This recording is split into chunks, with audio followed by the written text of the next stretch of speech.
Минэкономразвития России утвердила план диверсификации экономики Республики Коми до 2026 года. Реализация намеченного позволит создать до 4000 новых рабочих мест, в том числе в наших моногородах.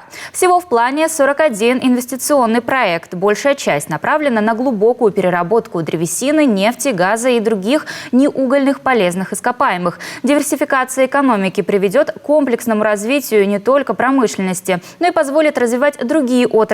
В целом повысит качество жизни в Коми. Детали в материале Ольги Коняевой.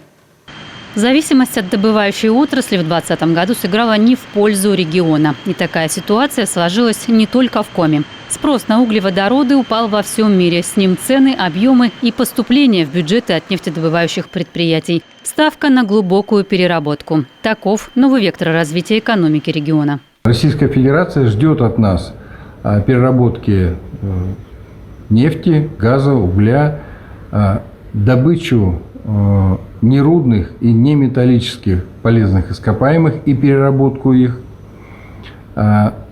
глубокую деревообработку для того, чтобы в результате деревообработки мы получали не только доску, а еще и мебель, еще и домокомплекты.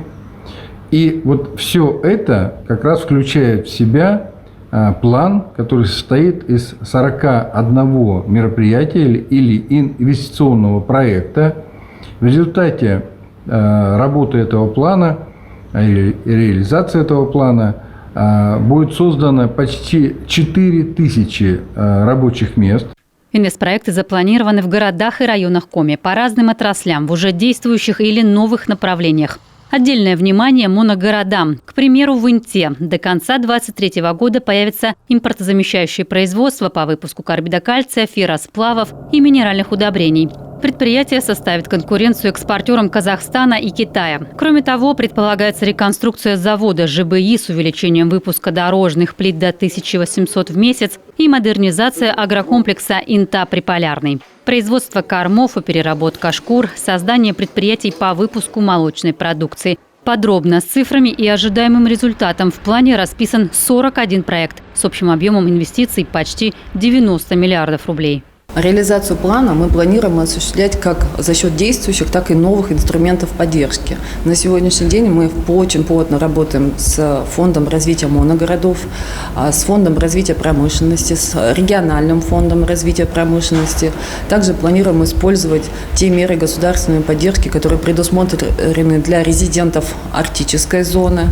Напомню, что одним из основных мероприятий в утвержденном плане является создание особой экономической зоны.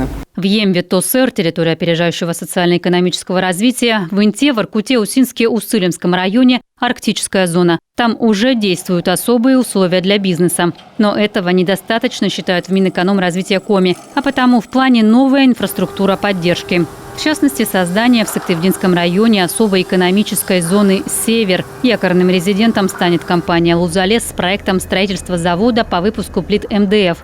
Присоединиться готовы и другие инвесторы, открыть производство фанеры, мебели, светодиодных систем освещения. Мы подготовили план, согласовали со всеми остальными федеральными органами исполнительной власти. И на сегодняшний день это единственный документ, который утвержден на федеральном уровне по плану по диверсификации экономики Республики Коми. Таким образом, мы постарались привлечь внимание к нашей республике, к нашим проблемам, к нашим задачам и надеемся на всемирную поддержку федеральных органов исполнительной власти. Потенциал региона реализован далеко не в полную силу. Востребованных ресурсов, неиспользуемых территорий и возможностей достаточно. Воплощение плана в жизнь – это новые источники пополнения регионального бюджета, а значит ускоренный рост социально-экономического развития региона. Ольга Коняева, телеканал Юрган.